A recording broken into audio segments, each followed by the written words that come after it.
Hey, everybody, we have another inspiring story for you. This is Jo Gifford, and she's going to share a bit about her journey as a truther, and how she's been assimilating all of this information and some of the things that have been going on for her, especially the last couple of years since all this craziness has been going on. Some deeper healing has been happening for her. So welcome. And Thank you. share with us some of your own wisdom as to how best to cope with these times. Okay. All right. So I'm 60 this year, and I started my spiritual journey. I learned to meditate when I was 22. And then around 27, I really got seriously on an inner path. And it's interesting, the community that I sort of drew to me was part truther community and part spiritual. So back in the day, I read Bill Cooper's books. I read the transcript of a series or a show on British TV called Alternative 3. And if anybody isn't familiar with that, go and have a look and see if you can find what Alternative 3 is about. Because in a way, it sort of describes why we are in this moment in history right now.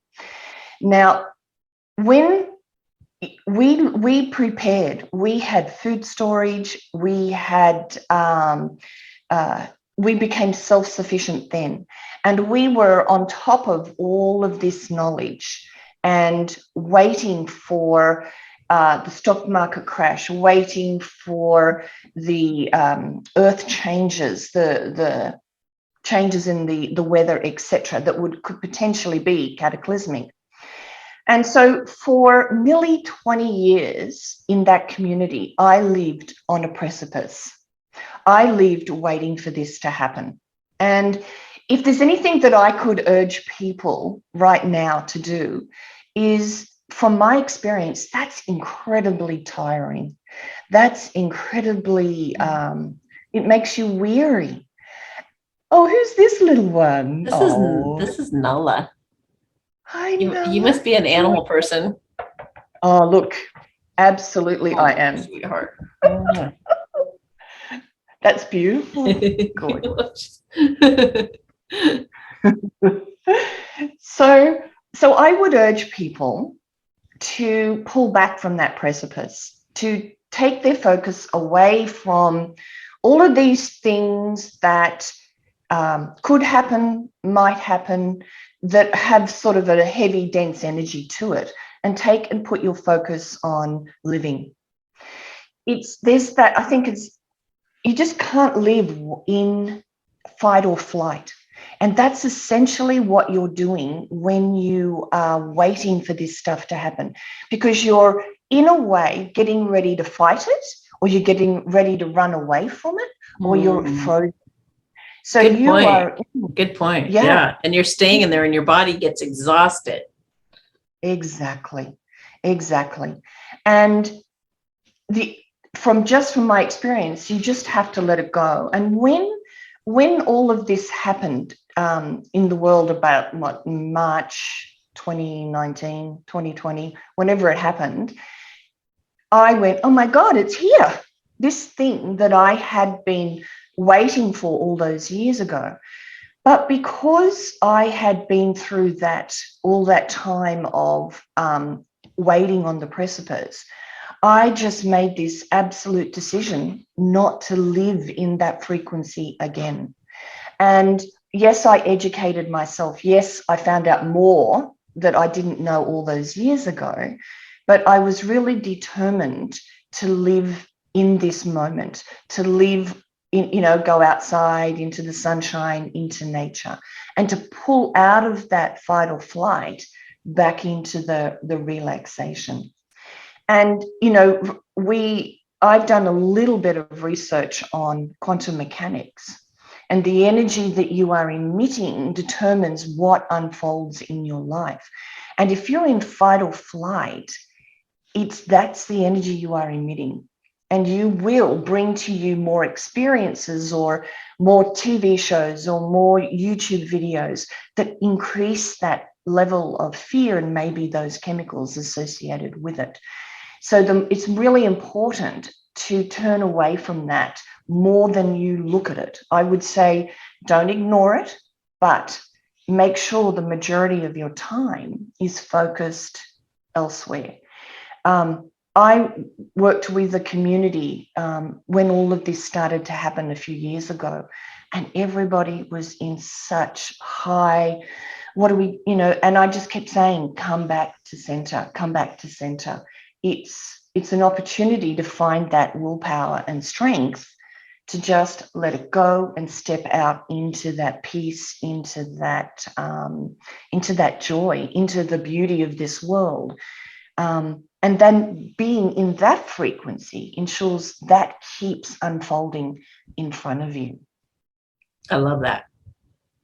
That's perfect. That's exactly, yeah. You have to gather a certain amount of knowledge for a while, and then you have to just be like, it's coming. I always say it's inevitable. So you just got to let it go and know the package is coming. You've ordered it, you've done all the work, just let it go, and then be surprised when the doorbell rings and there's your package. Yes. And otherwise, yeah, because you can put it off. You can put even like leaning into the energy of, well, when's it going to happen? When's it going to happen? That even puts it off into the future. So as a collective, we keep pushing it out. Well, there was a book that I read many years ago called Mass Dreams of the Future. And this woman was a hypnotherapist, and she decided to take people to the future. And so she contacted all of her colleagues, and they all took their clients 100 years, 200 years, and 300 years into the future. Whoa. And they then correlated all of the responses. And there were 3 distinct timelines. They all thought they were still on Earth. They all thought that they were, on the same timeline. But the 3 distinct timelines were, one was the world was in chaos still, that the world hadn't improved, that there were wars, that there was famines, etc. The second group largely were on a timeline where the ETs intervened, came in and helped, brought in technology, helped repair the earth. And the third timeline was a group of beings who didn't even need their bodies anymore. They were pure energy. And there were no structures on the earth. It was entirely restored nature-wise. All the forests were back, the oceans were clean. And all 3 of them thought they were on the same earth. And that speaks to why what we feel inside determines which timeline in quantum mechanics you end up on. That is so crazy, because I've tuned into that third one that you were talking about. I call it the pristine earth. That's amazing. And everybody else, they talk about the 2 timelines, the other 2, the first 2 you talk about. So there's yet another. I see this. I see what you're talking about. That makes so much sense, because I always say we're going to leave and we're going to go back to we're going to go somehow back in time to the pristine earth. But so then there's these 2 timelines. One goes toward AI, and then there's one that goes toward, restoring everything. And then there's, that makes perfect. What book is that? Is that a book? Did you say? Yeah, it's called Mass Dreams of the Future, and it's by a guy called Chet Snow. And his mentor who did this project, she passed away, and he published her findings. And so I read that book many years ago. It may not even be in print, but that really stuck with me about you determine by your energy, in a way, which timeline. And this is so why. Crazy. I just said that today. I just said it on a video I recorded earlier today. Look for my latest Great Awakening when that comes out. It should come out soon. I think it's number 23. And you'll just, check it out. Check out, look at the timestamps about the parts of the new earth and stuff. And you'll hear me talking about all this. Because I was like, that's really weird, because I saw the pristine earth. And so I was trying to link one of those 2 timelines to the pristine earth. But now you said there's actually a third one. So, oh my gosh, That is so cool. Thank you for the validation. Yeah. That's great. You're welcome. You're welcome. So we are creator beings. Mm-hmm. The external world, from my perspective and my journey and my learning, the external world, in many respects, is a mirror for your internal world. This is what I've learned, that when if I want to know what I'm dealing with, what I haven't yet healed, what I haven't resolved, the external world, if I pay attention, who comes to me, what appears in YouTube to me, it shows me what's here. And that's it's a sort of another level of the way to look at the world for me, that it's all an illusion, in that it is really showing us what's in our energy system that's trying to be resolved and trying to be healed. So whatever your energy is, that's the reality. And quantum mechanics says there's unlimited potentials. This was then correlating it into three main, but there are lots of different ones. That makes so much sense. Totally. Absolutely. That's so funny. And I believe I say that in there too. You're going to go where you want to, because there was not real cut and dry. And some of the answers, I was like, I think we're going to choose. I think we're going to choose which timeline we go on. I don't think it's going to be like either we go here or we go there. I think it's a lot of it has to do with what we're creating. Wow. Cool. Yeah. So why don't you so how did you take your healing to the next level a couple of years ago? What happened with that? If you well, I mentioned before that I had inklings of something terrible happening to me when I was a kid, trauma. And the way I understand it for me is, it doesn't come up for you to heal it until you're ready. That your soul, that your God, that your divine aspect doesn't bring up anything that you can't handle. So I couldn't have handled it. Even though I've been on my own spiritual journey, I had inklings of this trauma from when I was a kid. And it wasn't until a couple of years ago, and I'm not quite sure if it correlates. And actually, you know what? It does. It's just coming to me that it does correlate. Because what happened when the world went into lockdown, we had a time of doing nothing. We had a time of having to stay home, having to not working, not traveling. And that was like the whole world went into a retreat. And that's the good aspect of what happened. It is that people who possibly had never done it started going within. But for me, it was around that time when everything sort of slowed down energetically on the planet, that my memories of what happened and accessing the core of the trauma came to the surface. And I had to face the energy that I'd been pushing away, the feelings, the memories that I'd been pushing away. And I had to sit with it. How would I inspire people to handle trauma? You have to ride the wave. You ride the wave. You get help if you need it. You speak to people, you share what's going on, but ultimately it's an internal transformation or healing that happens. And how you do it is you just sit with it. You breathe it, you feel it. And what I've understood is you can't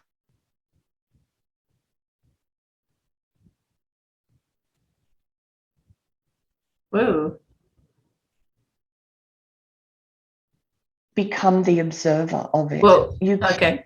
You just froze for a few seconds. Could you rewind just a little bit? Go back a bit. Right. Oh, yeah, it didn't.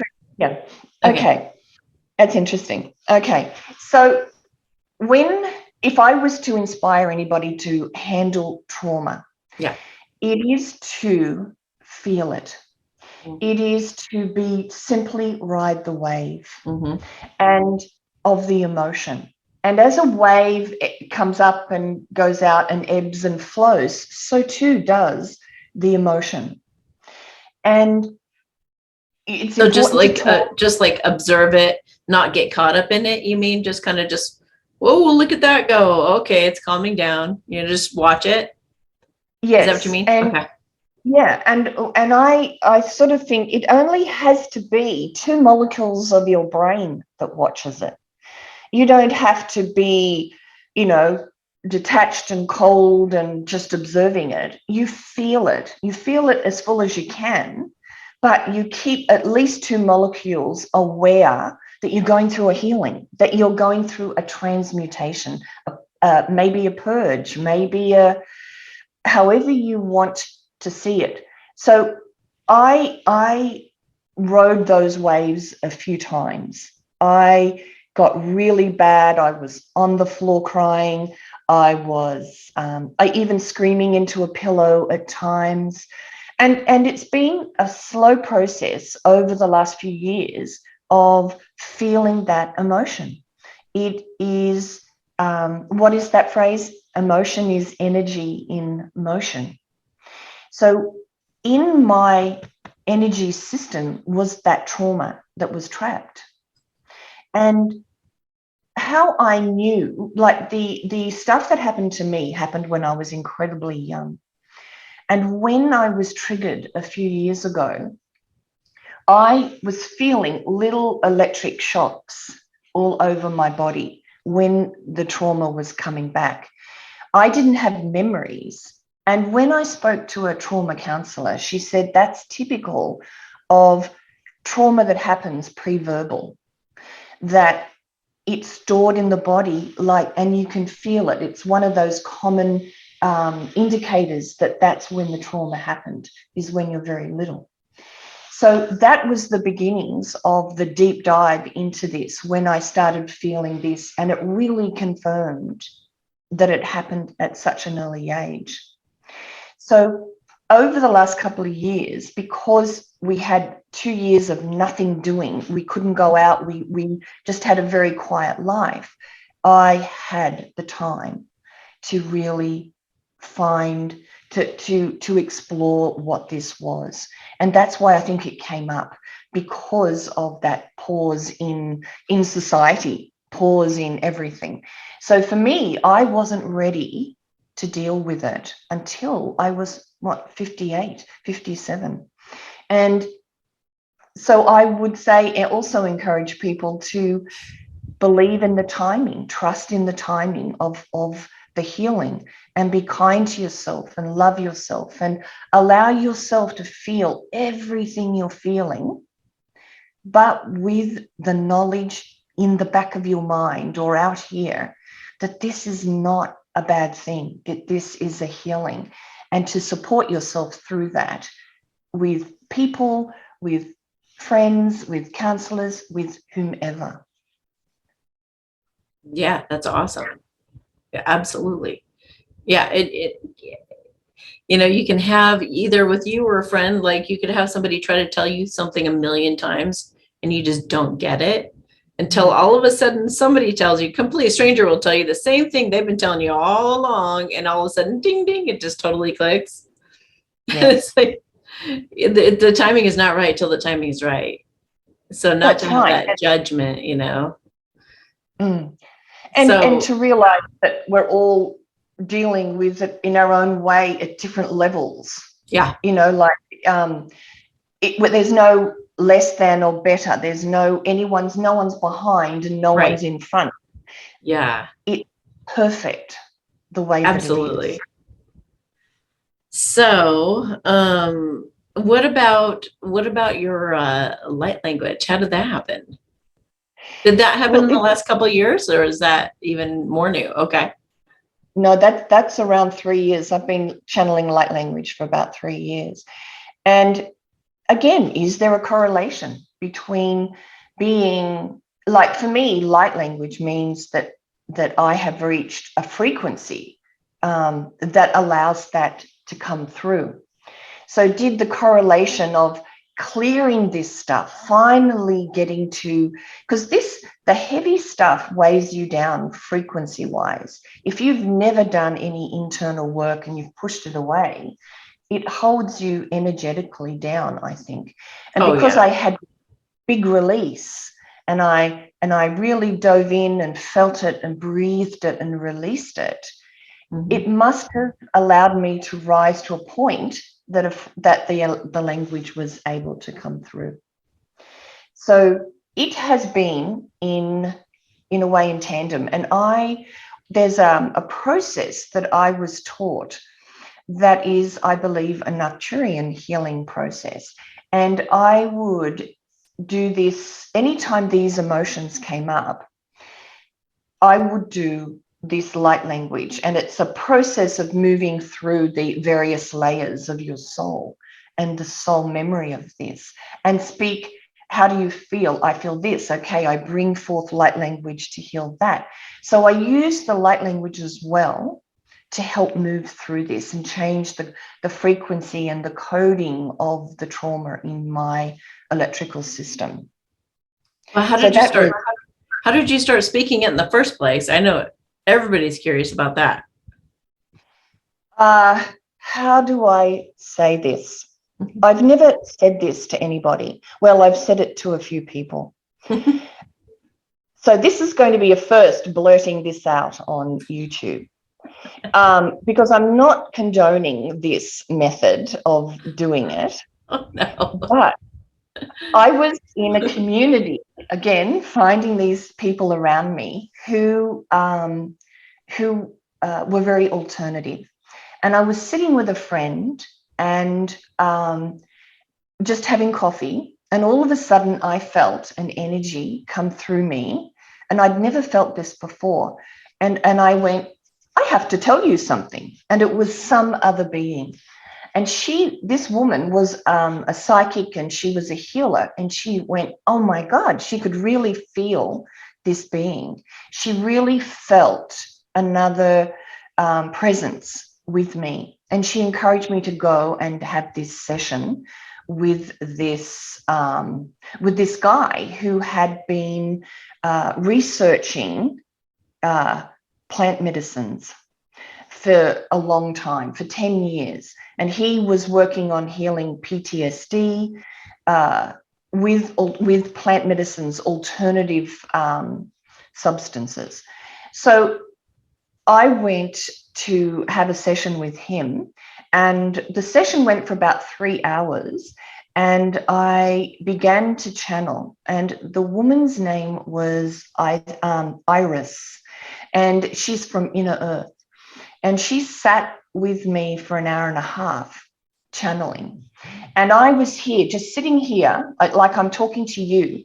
And she was like a ribbon of energy just down the right-hand side. That's the only way I can explain it. And he would ask me a question, and I would watch her answer. Anyway, so that went for about an hour and a half.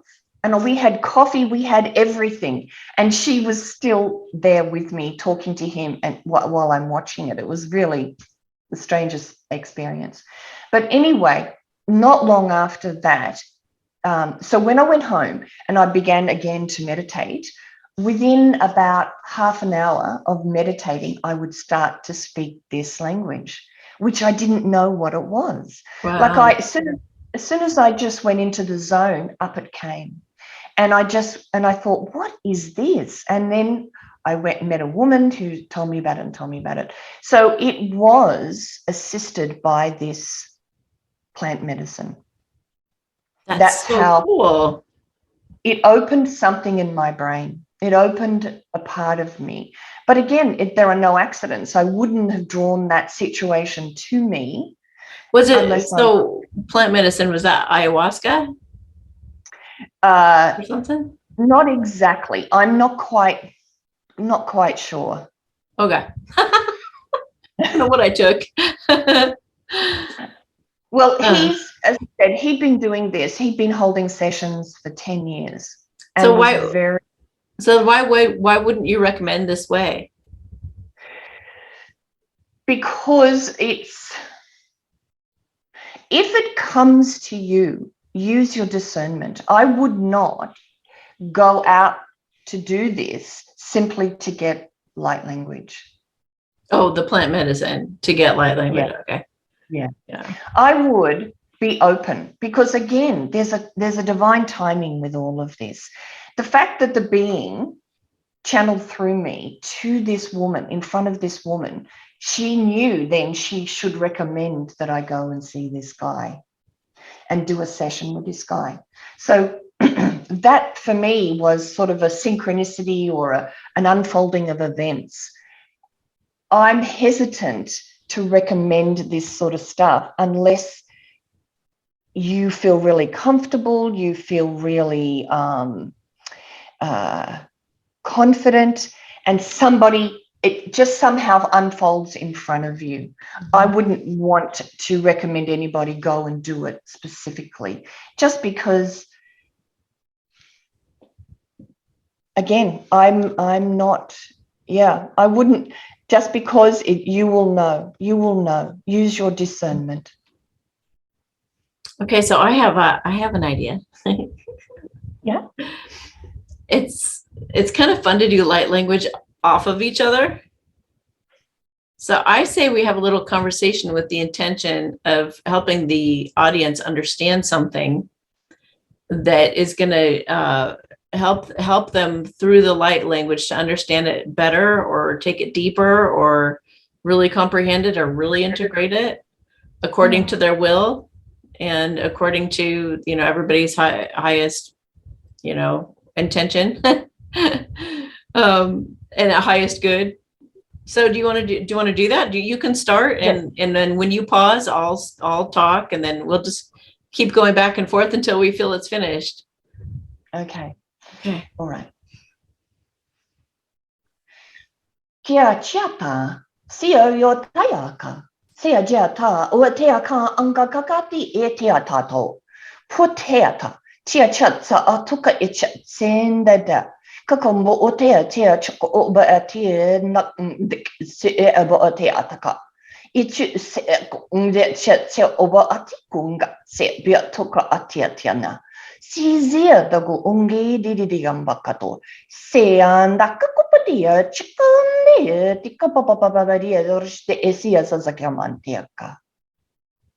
Shishi ina I papuma ont I shishi na I halakribe ina and hai he shin se la on how mama na teike hisisi na chishi ina ake epun hala susin te shin halaki puma anatain sa se shi ilakrin ha la oh oma an chai san se shiki he la ho ma ana teki in sa se she na taike la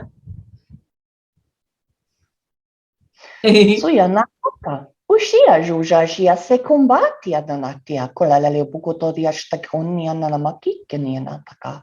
Ele leo kubu te ashtaya shosianda darakikeni makatori ashteshte anana makaka. Ezia tu ashtea sia da kuyanda kamakaka koya chetsize etiata komokoya. Ele leo bukotori chite kande azikanadia tia komba tia darit kola la leo chikonde ataka. Izutia jo kambati jet sanakiaka. happy ena ake ins sa se she ena o la krima an sa se hishikitan taike e la ma ana tainj sa he la he kinenta tais sisi pum ma ana take hala shishi na ha tekin sa ampa amaan hala ha an shishi na tai hala hopo mo mahake ina tai san se Oya moya wawaliumba tia talulele tiku kombunde yana naki kene mataka. Uye tama yana. Ute abakaya totoshte zianda namakiana. Inunakia papa papa papa papa papa papa papa papa suye takamaku papa papa papa papa iziando kuye tata papa kikandandia takiambatea tsakani izuta ya shusha je batuta dia porki kindi di di di di di di di di di di di esso tayanaka kike Hapwapwa. Hata na taike. asiata komoya She lahat na taiken. Hehe poma ama na shishin tahi. Halakiri na taishe na tapumaan. kienda kukaya tia bo o tia jana kaka Sai shishishi na. Heke pina ata nasa say la heshishiki na tai. Pu ma na aike shina na ma na aike es. Oceana ni miandia tia koko mayanda dia totayas lea sakunganda itukama istuyana akute pation takiana naka istuya de baka torstiana makokutalitita nanaka ezotea lezitana ukata ya to chet sandia bekoka ya chet sasiata kamiaka. Yeah, yay. That was fun. I love that. I have chills. It felt like we were at opposite ends of the galaxy talking. Yeah, right. So what's been going on over there on your end? Well, here's what about over there? Yeah. And they were talking what my being said, because it wasn't just about, okay, so just listening to light language, because of its frequency, I know that it affects the physical system. So just listening to it can do things to your system. But what they were saying, what my being was saying, is how nervous I was about talking about how I got my light language. and that's what this being was laughing about. That my like a deer in the headlights.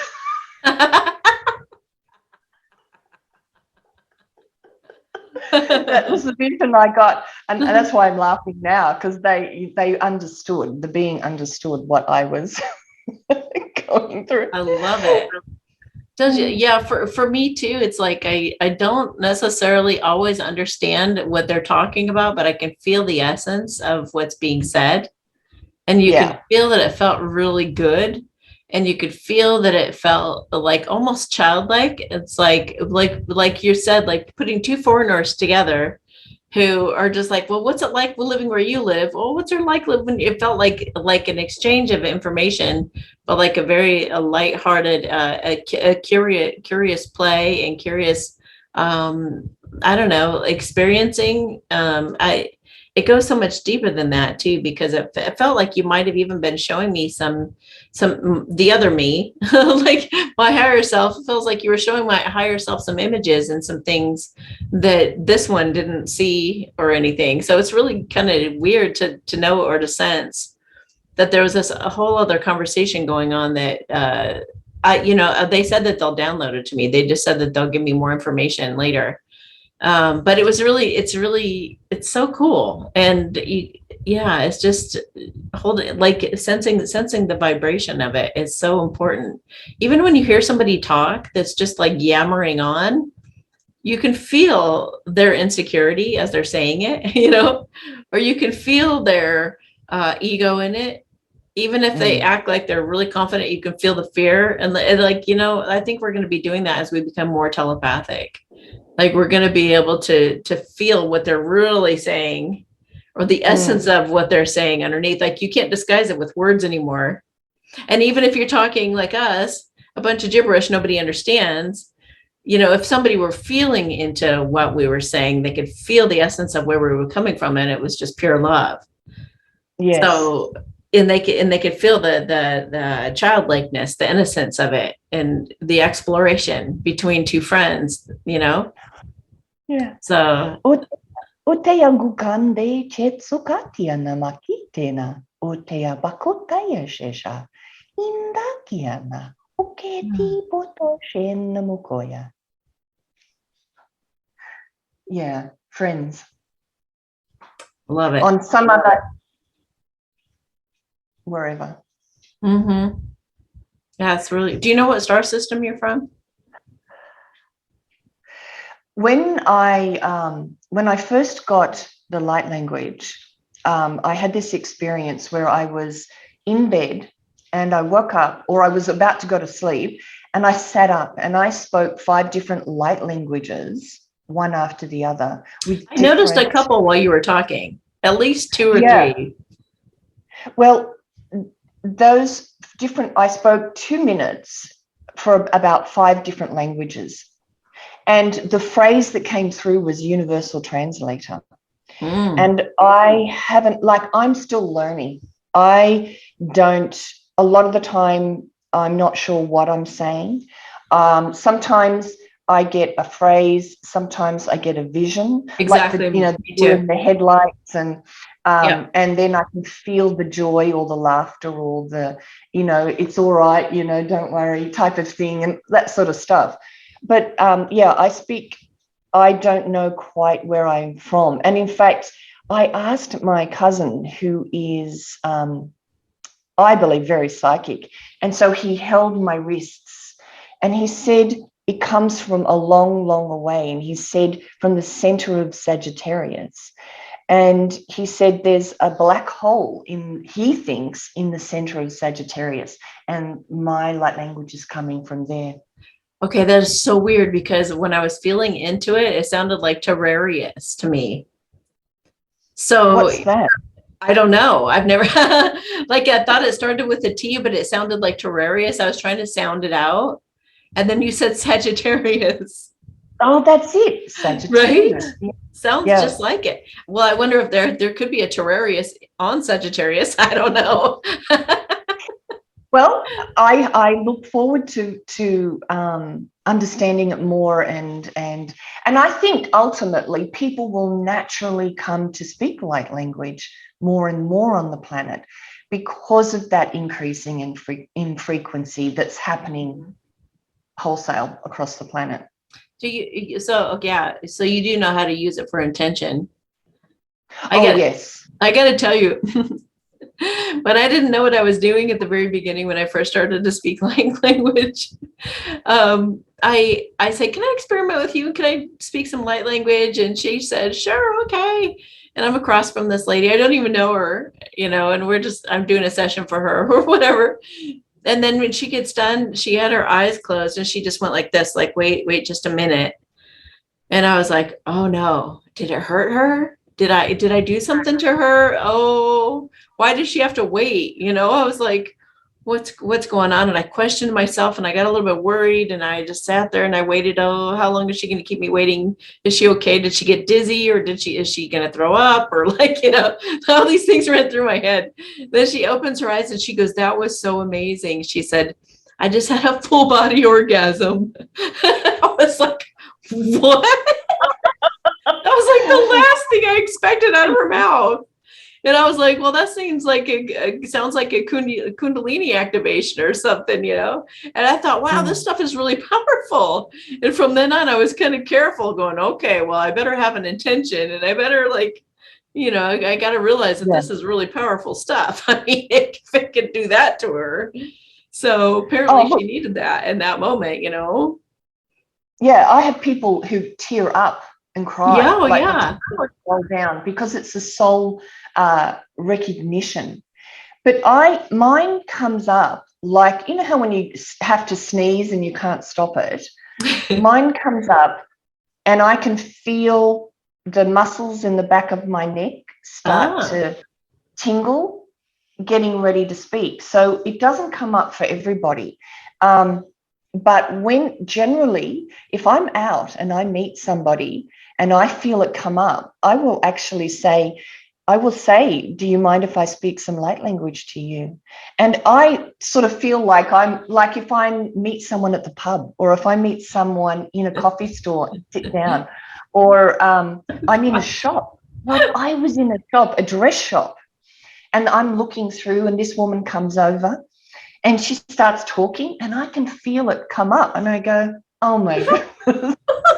I have to tell you what's happening. So I really trust, because the person opposite me determines what comes out. Because I'm not deciding what to say or when to say it most of the time. I'm allowing the energy of the other person to inspire its being spoken. Cool. And even if they're not open to it, I know it was important. Like, I don't go on and on and on, but I will bring some of it forth, and it might be just enough to push them, or to, because I have a trust. I trust that when the language wants to come up and come out. Awesome. That is so awesome. I love it.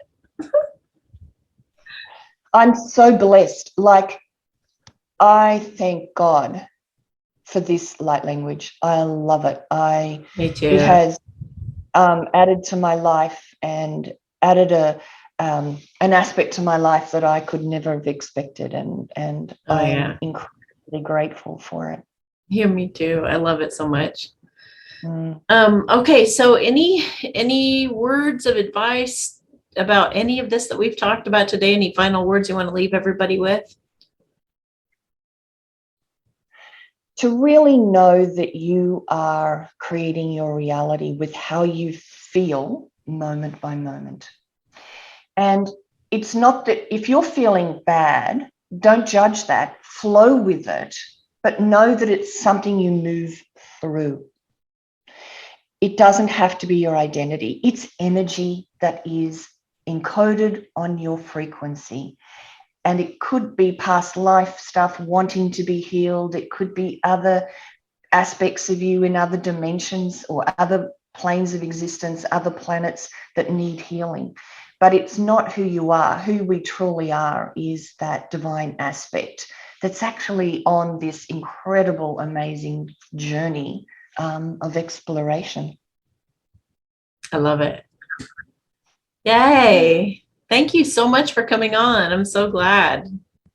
Thank you so much for having me. Thank you so much. For those of you who resonate with her message and want to get to know her a little better, we're going to put her information underneath this video, as always. And thank you, and have yourself a beautiful weekend. And everybody who's watching, thank you so much for watching. And I hope you got a lot out of this talk. And I'll talk to you later. Bye. Thank you. Bye-bye.